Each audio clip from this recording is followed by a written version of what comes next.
आज ताला नहीं लगाया।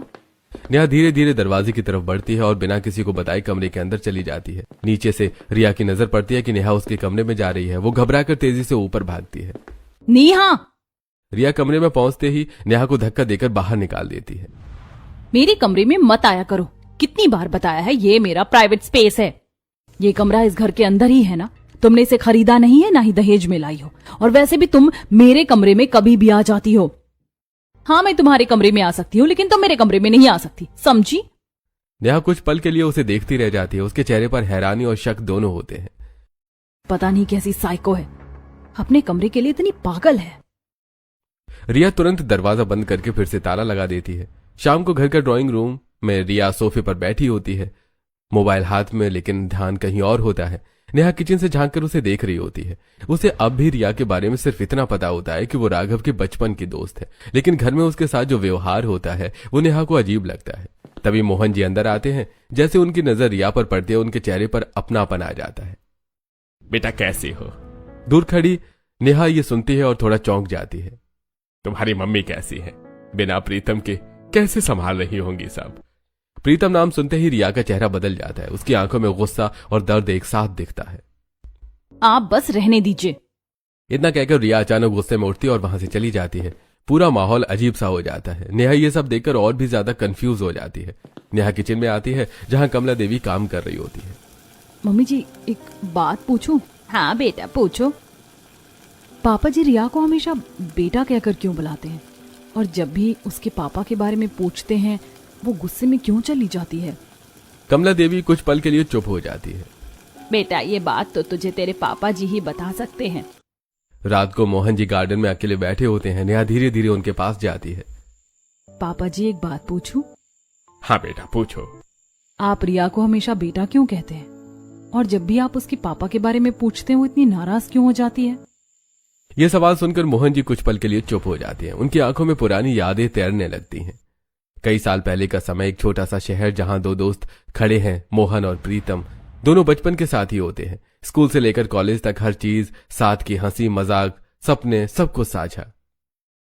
मोहन, देखना एक दिन हम दोनों अपनी खुद की कंपनी खोलेंगे। और तब भी हमारी दोस्ती ऐसी ही रहेगी हमेशा। दोनों की शादी भी लगभग एक ही समय पर होती है और संयोग से एक ही शहर में बस जाते हैं। उनके परिवार भी एक दूसरे के बहुत करीब होते हैं। फिर दोनों मिलकर काम शुरू करते हैं। एक ही साइट, एक ही सपना, सब कुछ परफेक्ट लगता है। खुशियों भरे एक पल, दोनों परिवार साथ खाना खाते हैं। छोटी सी रिया और छोटा राघव साथ खेलते हैं। सब कुछ एक खुशहाल परिवार जैसा लगता है, लेकिन अचानक कुछ ऐसा होता है जिससे ये दोस्ती हमेशा के लिए बदल जाती है। बेटा, वो बहुत पुरानी बात है। रिया मेरे लिए हमेशा बेटी जैसी रही है, इसलिए मैं उसे बेटा कहता हूँ। लेकिन कुछ गलतफहमियां ऐसी हुई जो आज तक खत्म नहीं हो पाई। अगर इतनी पुरानी और गहरी दोस्ती थी, तो फिर भी वो आपसे इतनी नाराज क्यों है? वक्त के साथ सब ठीक हो जाएगा बेटा। पुराने जख्म इतनी जल्दी नहीं भरते। नेहा चुप हो जाती है, लेकिन उसके मन में सवाल और भी गहरे हो जाते हैं। रात को 2 बजे पूरा घर गहरी नींद में डूबा होता है। हल्की हल्की अंधेरी रोशनी में नेहा पानी लेने के लिए रसोई की तरफ जा रही होती है। तभी उसकी नजर सीढ़ियों की तरफ जाती है, जहां रिया धीरे धीरे ऊपर जा रही होती है। उसके हाथ में एक काली पोटली होती है। ये इतनी रात को और ये काली पोटली? रिया जल्दी से अपने कमरे में जाती है और अंदर जाकर दरवाजा लॉक कर लेती है। नीचे हल्की लाइट जल रही होती है। नेहा नीचे देखती है तो राघव सोफे पर सो रहा होता है। ये लोग शादी के बाद भी साथ नहीं सोते, और ये इतनी रात को कमरे में क्या छुपा रही है?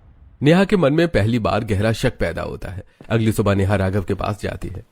आप लोग साथ में नहीं सोते? मुझे वो लड़की बिल्कुल सही नहीं लग रही है। तुम्हारी सही लगने या लगने से कुछ बदल नहीं जाएगा। जो सच है उसे मान लो, एक्सेप्ट कर लो कि इस घर में तुम्हारी सौतन आ चुकी है। एक दिन आपको इस बात का बहुत पछतावा होगा। उस दिन शायद आप मेरे पैरों में गिरकर मुझसे माफी मांगेंगे। हाँ, तुम्हारे सपनों में। अगले दिन रिया अपने कमरे में फोन पर बात कर रही होती है। दरवाजा थोड़ा सा खुला होता है। मम्मी, इतना आसान नहीं होता। आपको क्या ये सब खेल लगता है? जब सब होगा मैं खुद बता दूंगी आपको, बस टेंशन मत लो। तभी दिव्या वहां से गुजर रही होती है और ये बातें सुन लेती है। वो चौंक जाती है। दिव्या भागकर नेहा के पास जाती है। भाभी, वो रिया किसी से फोन पर बात कर रही थी और कह रही थी कि सब कंट्रोल में है, आप टेंशन ना लो। क्या? भाभी, मुझे तो कुछ गड़बड़ लग रही है। वो लड़की बिल्कुल सही नहीं है। मुझे भी और पूरे परिवार को ही नहीं लगती है सही। हर वक्त अपने कमरे में बंद रहती है, कुछ तो जरूर छुपा रही है। अगले दिन राघव और रिया उसके कमरे में बैठे होते हैं। कमरे में हल्की सी अजीब सी सजावट होती है। राघव की नजर एक फोटो पर पड़ती है। ड्रेसिंग टेबल के पास एक काले स्कल की तस्वीर लगी होती है। ये क्या है रिया, तुम्हें स्कल का फोटो क्यों लगा रखा है? इतना डरावना लग रहा है, ऐसा लग रहा है जैसे कोई टोना टोटका हो रहा हो कमरे में। मुझे ऐसी डार्क चीजें थोड़ी अच्छी लगती हैं। चलो जैसी तुम्हारी मर्जी। अगले दिन सुबह रिया बिना किसी को बताए घर से चली जाती है। पूरा दिन बीत जाता है लेकिन वो वापस नहीं आती। रात को देर से दरवाजा खुलता है। कहाँ गई थी तुम? सुबह से शाम तक बाहर थी, बिना बताए घर से निकल गई। मेरे भी अपने काम होते हैं, हर चीज आपको बताकर थोड़ी जाऊंगी।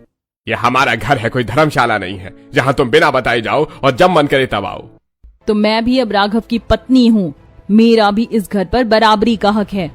इतना कहकर रिया गुस्से में वहां से चली जाती है। पूरा परिवार हैरान रह जाता है और नेहा के मन में अब शक यकीन में बदलने लगता है। रिया कुछ बहुत बड़ा और खतरनाक छुपा रही है। ऐसा ही होता है जब घर में गलत लड़की आ जाए। अगली सुबह घर में हलचल होती है लेकिन नेहा अपने कमरे में लेटी होती है। उसकी तबीयत ठीक नहीं होती, चेहरा पीला, आंखों में कमजोरी। वो उठने की कोशिश करती है लेकिन फिर से लेट जाती है। नीचे रसोई में आज रिया खाना बना रही होती है। सबको ये देखकर थोड़ा अजीब लगता है क्योंकि उसने पहले कभी काम नहीं किया था। आज तो बड़ी सेवा भाव जाग रहा है तुम्हारा। क्यों मम्मी जी, मैं खाना नहीं बना सकती क्या? कुछ देर बाद मोहन जी टेबल पर बैठकर खाना खाने लगते हैं। रिया खुद उनके सामने प्लेट रखती है। पापा जी, आज खाना मैंने अपने हाथों से बनाया है, आप खाकर बताइए कैसा लगा। अच्छा है बेटा, देखते हैं। जैसे ही मोहन जी कुछ और खाते हैं, कुछ ही मिनटों में उनका चेहरा बदलने लगता है। ये क्या हो रहा है? अचानक उनके मुंह से झाग निकलने लगते हैं। उन्हें जोर जोर से उल्टियां होने लगती हैं। अरे क्या हो गया आपको? आपने ऐसा क्या खा लिया? रुको मम्मी, मैं डॉक्टर को फोन करती हूँ। मैंने बस रिया के हाथ की बनी सब्जी रोटी खाई थी, पता नहीं उसमें क्या था। जब से खाई है तब से हालत खराब हो गई है। थोड़ी देर में डॉक्टर घर पहुंचते हैं और तुरंत मोहन जी का इलाज शुरू करते हैं। आपने क्या खाया था सर? बस दाल रोटी। हाँ, मामला थोड़ा अलग लग रहा है। तभी नेहा धीरे धीरे नीचे आती है। उसकी तबीयत अभी भी खराब होती है लेकिन चिंता उसे खींच लाती है। वो डॉक्टर को साइड में ले जाती है। डॉक्टर, क्या हुआ पापा जी को? आज मैंने खाना नहीं बनाया था, क्या खाने की वजह से कुछ हुआ है? देखिए, इनके खाने में किसी ने पॉइजनस चीज मिलाई थी, इसी वजह से इनके मुंह से झाग निकल रहे थे। अच्छा हुआ आपने मुझे समय पर बुला लिया, वरना ये जहर इनके पूरे शरीर में फैल सकता था। पॉइजन? लेकिन हमारे घर में तो ऐसी कोई चीज है ही नहीं, राशन भी नया आया है। मुझे नहीं पता, लेकिन अब आपको इनका खास ध्यान रखना होगा। नेहा के चेहरे पर गहरा शक उतर आता है। उसकी नजर धीरे धीरे रिया की तरफ जाती है जो दूर खड़ी सब देख रही होती है। अगली सुबह घर के गार्डन में रिया कुछ अजीब तरह के फूल तोड़ रही थी, काले से अनजाने पौधे। नेहा ऊपर से ये सब देख रही होती और जल्दी से नीचे आती है। ये कौन सा पौधा लेकर जा रही हो तुम? मैंने इससे पहले कभी हमारे गार्डन में नहीं देखा, कहाँ से लाई हो ये? तुमसे मतलब नहीं है मुझे, मैं इसे अपनी बालकनी में लगाने वाली हूँ, कहीं से भी लाई हूँ।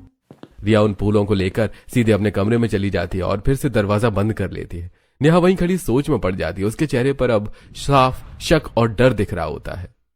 अब तो मुझे पता लगाना ही पड़ेगा, ये बार बार कमरे में जाना, अजीब पौधे और पापा जी की अचानक तबीयत खराब होना, ये सब कुछ सही नहीं लग रहा। अब पानी सर से ऊपर जा रहा है।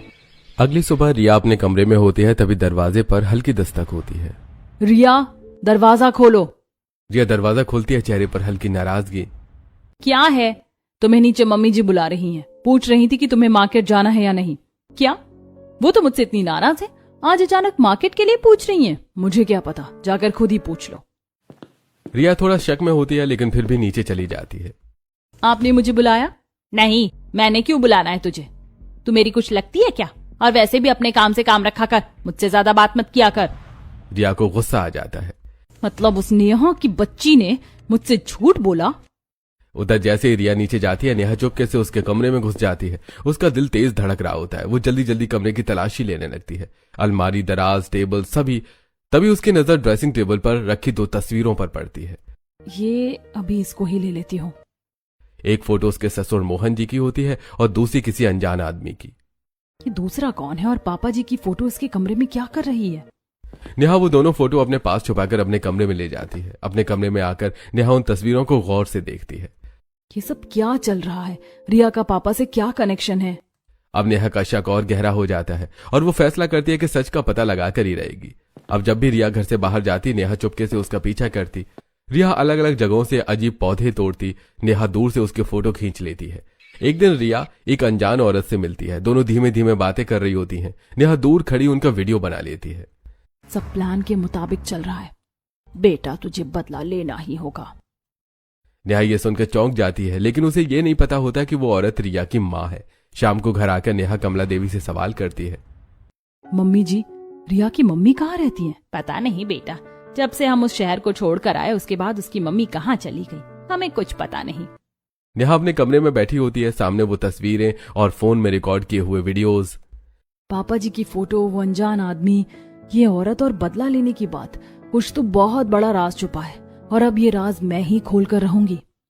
शाम को घर का माहौल सामान्य दिख रहा होता है, लेकिन नेहा के चेहरे पर आज अलग ही आत्मविश्वास होता है। उसकी आंखों में अब डर नहीं बल्कि सच सामने लाने का हौसला होता है। तभी दरवाजा खुलता है। राघव और रिया हंसते हुए घर में एंट्री करते हैं। दोनों बहुत खुश नजर आ रहे थे और सीधे अपने कमरे की तरफ बढ़ने लगते हैं। रुको! सबकी नजरें नेहा की तरफ मुड़ जाती हैं। मुझे आप सबसे एक जरूरी बात करनी है। क्या हुआ बेटा? हाँ बेटा, क्या बात है?